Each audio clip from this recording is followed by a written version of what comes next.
Alors aujourd'hui, je vous parle de solitude. Sujet très très à propos ces jours-ci, n'est-ce pas? Tellement de gens souffrent de solitude, et pas seulement les femmes après 50 ans, mais même les jeunes. Alors pour vous, vous diriez que solitude égale souffrance ou privilège? Alors nous allons parler de cela. Mais avant de commencer, je voulais vous demander, j'ai remarqué que 70% des gens qui regardent les vidéos oublient ou ne s'abonnent pas. Alors, c'est un petit rappel. Alors, s'il vous plaît, abonnez-vous, car c'est grâce à vous, vous les abonnés, que je peux continuer à faire ces vidéos avec passion où nous allons suivre un chemin qui va vous aider, m'aider, nous aider. Alors, je vais d'abord parler de la solitude que, pour certaines personnes, appellent l'isolement. C'est-à-dire, c'est le côté négatif de la solitude, l'isolement. Certaines fois, nous pouvons nous sentir tellement, tellement seuls. Mais même s'il y a plein de gens autour de nous, est-ce que ça vous est déjà arrivé d'être dans un groupe de gens et vous vous sentez seul? Parce que vous ne communiquez pas avec les gens, ou vous n'êtes pas écouté, ou vous ne connectez pas avec ces gens-là. Ça, c'est déjà une sorte de solitude. C'est pas obligatoirement je suis seule chez moi, et non. Il y a aussi l'isolement qui peut être dû à plusieurs raisons. Raison familiale, les enfants ont quitté le nid, ou vous venez de divorcer, vous êtes séparés, ou quelqu'un dans votre vie est parti. Raison amicale, comme je disais.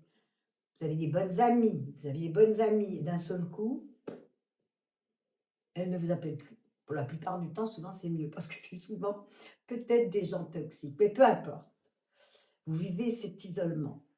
Ben, l'isolement aussi par rapport à votre amoureux, à votre amoureuse, vous sentez seul. Et quand vous êtes dans cette énergie que j'appelle négative, mais réelle quand même, de solitude, d'isolement, c'est vraiment pas bon pour vous. Ce n'est pas bon pour notre santé. On se sent abandonné, on se sent sous-estimé, on a l'impression qu'on n'intéresse personne, on a l'impression que notre vie est peut-être inintéressante. Alors bien sûr, il y a de temps en temps qu'on est isolé, et pas par choix, parce que moi, ça m'arrive aussi des fois, par exemple, un week-end, j'ai envie de parler à des amis, de sortir, de les appeler. Comme par hasard, ce week-end, tout le monde est occupé. Bon. Mais quand ça m'arrive, vous savez, j'ai appris quelque chose maintenant. Au lieu de me sentir ou rejetée ou mal, ben vous savez quoi? J'en profite maintenant parce que j'ai travaillé cette solitude. J'en profite pour dire, bon, eh ben, je vais m'occuper de moi. Je vais réfléchir sur moi, ou je vais lire un bon livre, ou je vais aller voir seul un film que j'ai envie. Alors, vous me voyez venir. Je suis en train maintenant de vous parler de la solitude positive. Parce qu'en fait, il y a la solitude qu'on choisit et qu'on aime et qui est super positive, où vous évoluez, mais vous n'avez aucune idée. Et puis, il y a celle à poser qu'on appelle l'isolement négatif. Alors, dans la solitude positive, numéro un, ça stimule votre créativité. Parce que dans la solitude que vous choisissez, d'abord, vous voulez être en paix, vous voulez être calme. Cette solitude vous permet de réfléchir, de faire le point sur votre vie. Vous pouvez dire, j'en suis où dans ma vie? Disons que j'ai 60 ans, 65, 55. J'en suis où dans ma vie? Est-ce que je l'aime? Est-ce que je suis bien? Ça vous permet de réfléchir. Et en réfléchissant, Et ben c'est extraordinaire parce que ça vous amène à revenir au moment présent. Ça vous amène donc à faire le point sur votre vie, à être en paix. Et est-ce que vous savez qu'un cerveau en paix amène beaucoup de bonheur?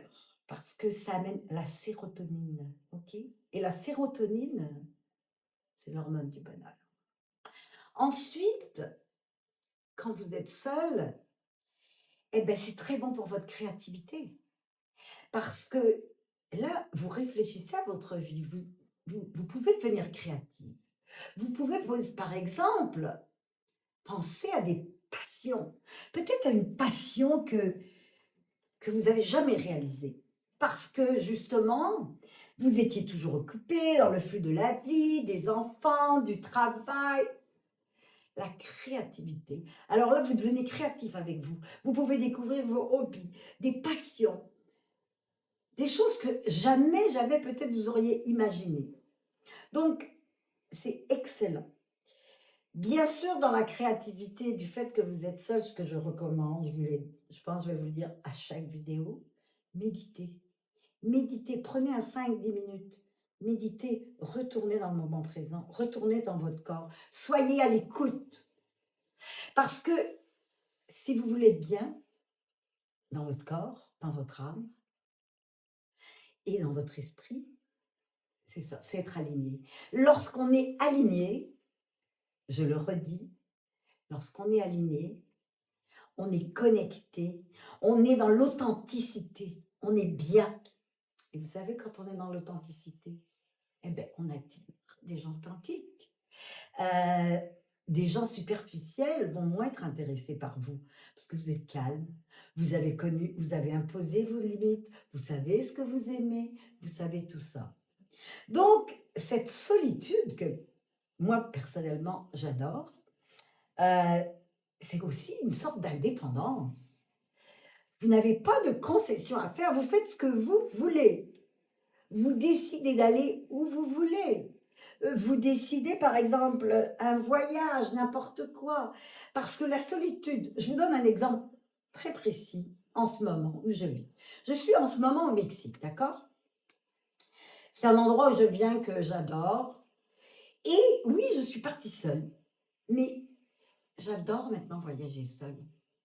Parce qu'en voyageant seule, eh ben, hier, par exemple, j'ai rencontré un groupe que maintenant d'amis, je peux appeler des amis, nous avons passé une soirée magnifique, nous avons connecté, nous avons parlé. C'est des gens qui sont dans l'art, qui sont dans l'intellectuel, nous avons parlé de livres, nous avons parlé d'art, nous avons parlé de voyage. Eh bien, c'est parce que j'étais seule et que ces gens-là, on a commencé à se parler tout naturellement. Et c'est des gens authentiques, et c'est des gens qui me stimulent. Et sans doute, je les ai stimulés. Alors, vous voyez ce que la solitude vous apporte? Donc, n'ayez pas peur de la solitude, car la solitude, je le redis, si vous êtes bien aligné, vous êtes bien dans votre peau, vous allez y trouver votre passion, vous allez être créatif, vous allez être indépendante, vous allez être libre, vous sentir libre. Et vous savez que mon mantra, c'est harmonie et liberté. Alors, mesdames, ou messieurs peut-être, si vous m'écoutez, c'est ce que je voulais laisser comme message sur la solitude. Prenez la solitude comme un cadeau de la vie, un cadeau où vous êtes recentré avec vous-même, avec votre âme, avec votre cœur, et votre cœur qui est en paix, et votre cœur qui va délivrer de l'amour et qui va en attirer de l'amour. Alors voilà sur la solitude. Alors faites petite place, pensez quand vous sentez isolé et mal, ben, vivez cette solitude avec joie. Et ça n'empêche pas, comme je vous dis, la solitude, moi je ne suis pas en train de dire qu'on est toujours seul. Non, quand vous avez envie d'aller avec des amis, de faire la fête, de vous amuser, allez-y. Ce que je veux vous dire, c'est que apprivoisez votre solitude.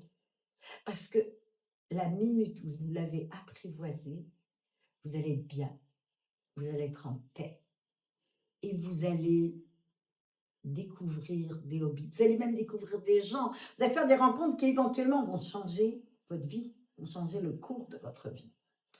Alors, mesdames, ben, j'espère que ce vidéo peut-être vous aura inspiré. Si oui, mettez un petit like. Et si vous avez n'importe quelle question ou n'importe quelle à poser, allez-y, mettez-moi des petites questions. Et aussi, je veux vous dire, vous pouvez me suivre sur Instagram, dans l'audace de vivre sans limite, Dani l'audacieuse, et également sur Facebook. Alors, au prochain vidéo. Ciao.